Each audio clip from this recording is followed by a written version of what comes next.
tersesat dalam dunia mimpi. Kuyeni dan Haris Kui berbeda program. What is this? The hell? Wait.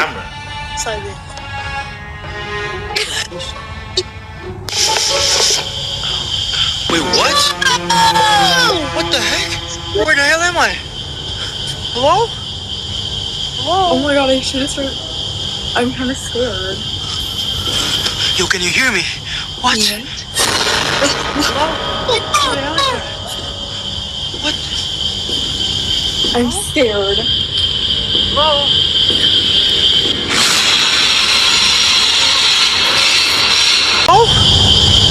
Oh my god, I should have started. I'm kind of scared. Yo, can you hear me? What? Mengintip kegiatan Haris Kui dan Kuyeni yang tampak semakin hari semakin menjauh. Ada apa? I'm scared.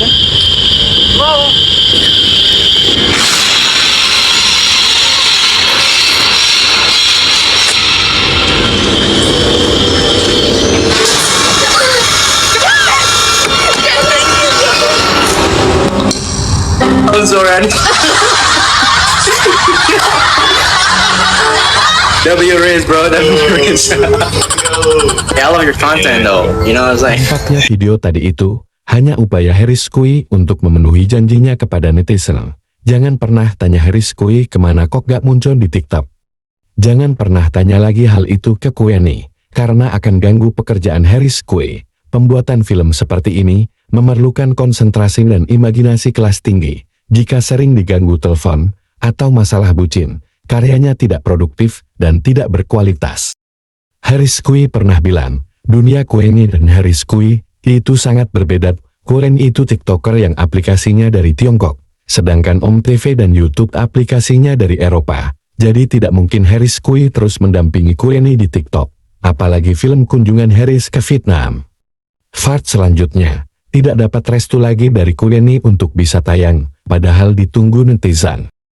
Tapi setiap kali Kuyeni tampil di TikTok, tidak pernah lepas dari nama Udin atau Haris Kai. Kuyeni selalu rutin memanggil nama itu, tapi mengapa video kunjungan ke Vietnam kok dihentikan? Ada netizen yang bilang, mengutip ucapan Haris di Kuya, konon kisahnya sudah tidak ada yang menarik lagi. Isi video terakhir itu hanya tukar-tukar kado saja. Sesungguhnya, dengan tidak mengizinkan lagi Haris Kui membuat video lanjutan kunjungan ke Vietnam itu, sangat merugikan Kuyeni. Kini Haris Kui membuat video di Ome TV bersama wanita lain. Bukankah hal itu telah menjauhkan ikatan yang sudah terjalin selama ini? Nanti Udin bisa lupa dengan Kuyeni. Apalagi Udin Peter atau Haris Kui tahu bahwa Kuyeni sering dilamar pria lain di TikTok. Walau Kuyeni menolak dengan cara menunjukkan gelang emas pemberian Haris Kui. Tapi Haris juga tahu ketulusan Kuyeni. Namun ada jarak yang curam. Tampaknya Kuyeni dari Vietnam yang baru belajar Islam di medsos ini lebih pandai dalam tata cara bergaul secara Islami. Terbukti Hasan yang bersuku Negro begitu bahagia saat ditolak cintanya oleh Kuyeni. Kuyeni berulang kali dirayu Hasan dengan cincin bermata berlian. Tapi Kuyeni membalasnya dengan menunjukkan gelang emas yang diberikan oleh Haris Kui. Hasan tidak mau kalah, dia menjelaskan bahwa cincin miliknya lebih mahal karena bermata berlian. Kuyeni minta maaf kepada Hasan yang bersuku Negro ini, sudah punya pacar. Kuyeni takut dimarahi pacar Hasan. Hasan terus menyangkalnya bahwa dirinya masih jomblo. Lahirnya Hasan menunjukkan bibirnya yang lebar. Ketika Kuyeni menjerit ketakutan, Hasan merasa berhasil membuat Kuyeni menjerit ketakutan. Hasan tampak manis saat bercanda dengan lucunya, tampak Kuyeni mulai sukar dengan guraunya. Akhirnya Hasan lulun saat Kuyeni berulang kali menunjukkan gelang pemberian Haris Kui, dan akhirnya Hasan menerima penolakan Kuyeni karena terlambat, asal Kuyeni mau berteman dulu saja. Aku sama Udin dua orang makan di sana ya. Dedek tanah dedek di rumah ho ya. Thank you.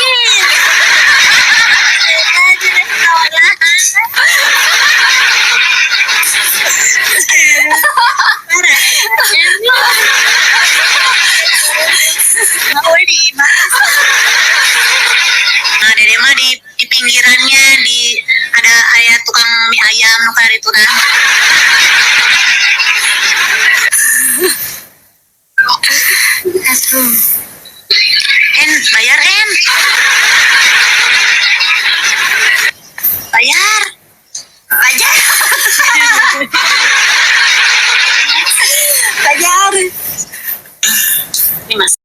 Beruntungnya Kuyen mau ke Bandung bertemu Udin pada bulan Mei tahun 2024. Sudah berjanji ke Dede Lubis dan Teh Nancy. Bahkan Pui ini sudah membeli miniatur kapal Titanic untuk dirakit bersama Rizky di Bandung sebagai oleh-olehnya. Bahkan Pui ini sudah minta disewakan mobil Lamborghini ke Dede Lubis agar bis jalan-jalan bersama. Tapi Pui ini sangat kaget melihat nota harga makanan yang ditunjukkan Dede Lubis saat makan di Bandara Tangerang. Sekali makan Rp608.000, padahal makanan di Bandung tidak semahal itu, bahkan sangat murah jika di pedagang pinggir jalan.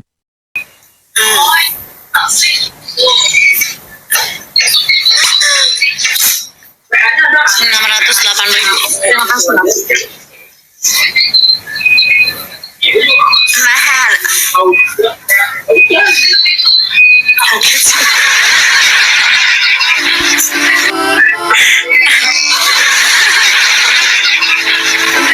Saat Dede Lubis bicara puasa Ramadan, Kueni tampak tidak mengerti arti puasa. Maklum Kueni belum banyak belajar tentang ajaran Islam. Tapi akhirnya diberitahu Dede Lubis, saat puasa di bulan Ramadan Kueni tidak boleh bucin. Bucin ya? Kalau lagi puasa nggak bucin, nggak boleh bucin. Puasa nggak bucin oke. Ya. Bucin. Ya. Mari kita simak keseruan Haris Kui saat dialog di Ome TV dengan para gadis lintas negara. Hal ini tentu saja merugikan posisi Kueni. God damn. Oh my god. Wait, did you see my reaction the whole time? Yeah, but it doesn't matter because it's a good reaction. Oh my god, I was so scared. 10 out of 10. How did you even do that? Wait, is that a wig or a real hair?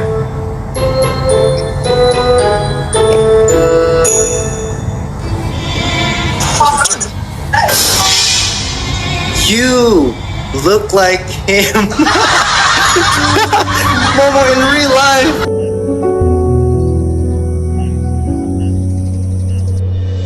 Kueni sehari sebelum puasa Ramadan nerguru dulu ke Dede Lubis.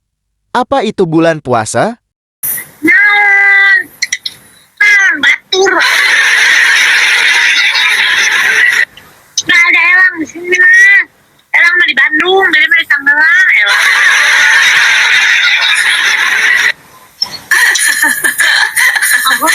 Tarik juga ya. Ini bukan elang lah. Ayam, bang ayam, bang ayam.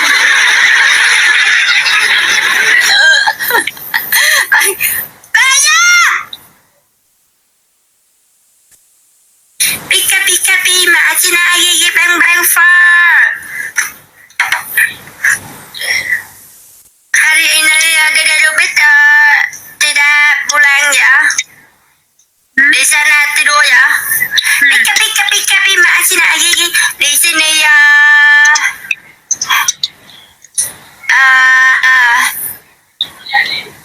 How hari? Berapa hari? Berapa hari? Boleh pak. Berapa? Apa? Berapa hari? Ya, berapa hari? Di sini. Banyak hari. Maybe 1 or 2 weeks. Berapa hari? Okay. Berapa hari? 7, 14.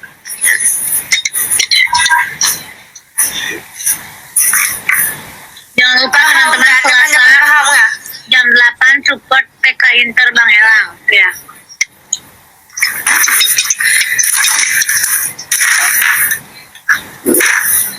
Hari Selasa support Bang Elang.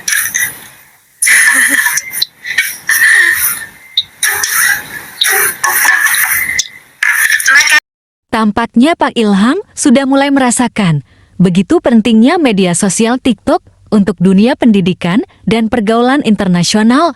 Bahkan Kang Elang dari Bandung memberi jadwal ke Dede Lubis bahwa dia mau PK internasional.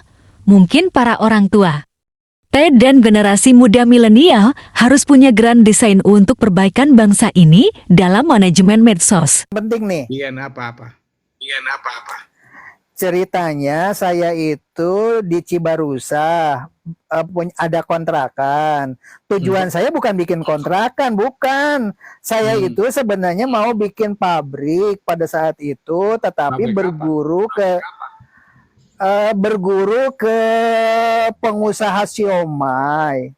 Ternyata pengusaha siomay itu sudah menghajikan banyak orang, padahal dia cuma punya 10 roda siomay. Karyawan-karyawannya diambil dari kampung. Pengangguran-pengangguran di desa itu tidak usah punya modal, bawa ke Cibarusa. Kemudian rodanya dia punya 15 roda pada saat itu. Jadi silahkan ngambil roda. Tetapi ya siomaynya dari dia. Dia ngontrak di rumah saya. Sama saya dibikin lah kontrakan-kontrakan untuk para pengusaha siomay itu. Nah, kemudian satu ruangannya saya bikin pabrik. Ternyata kebaca sama direkturnya itu. Akhirnya dia pindah, kabur ke tempat mana karena nggak mau diikutin. Tadinya saya kan mau ngikutin polanya dia. Iya. Karena di Subang itu ada Masjid Agung di depan alun-alun Subang itu ada tukang bakso. Dia bilang itu pengusaha sukses, baksonya itu nyembelih sapi sendiri. Kalau Pak Ilham mau jual sapi ke tukang bakso di Masjid Agung Subang, itu satu hari dia itu menghabiskan 1 ekor sapi dulu. Kalau sekarang katanya udah bertambah. Jadi yakin satu hari pasti 1 sapi. Kalau punya nomor teleponnya boleh. Ini saya cerita dulu. Oh iya. Nah dia itu punya pabrik bakso. Ternyata caranya seperti tukang siomay di Cibarusa itu. Dia itu punya roda bakso disimpan di Cikampek, disimpan di Kerawang, disimpan di beberapa tempat sampai ke Cirebon. Baksonya dibikin dari Subang. Dia itu setiap hari nyari sapi tuh. Kemudian sapinya digiling jadi bakso. Saya nanya ke tukang bakso yang di Masjid Agung Subang itu. Satu hari satu sapi. Iya, satu hari 1 sapi dia.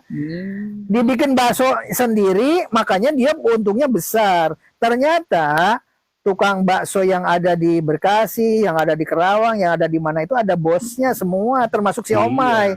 Iya, benar. Kemudian termasuk cincau, kemudian ada juga namanya itu minuman kopior ya, yang suka berjajar-jajar itu.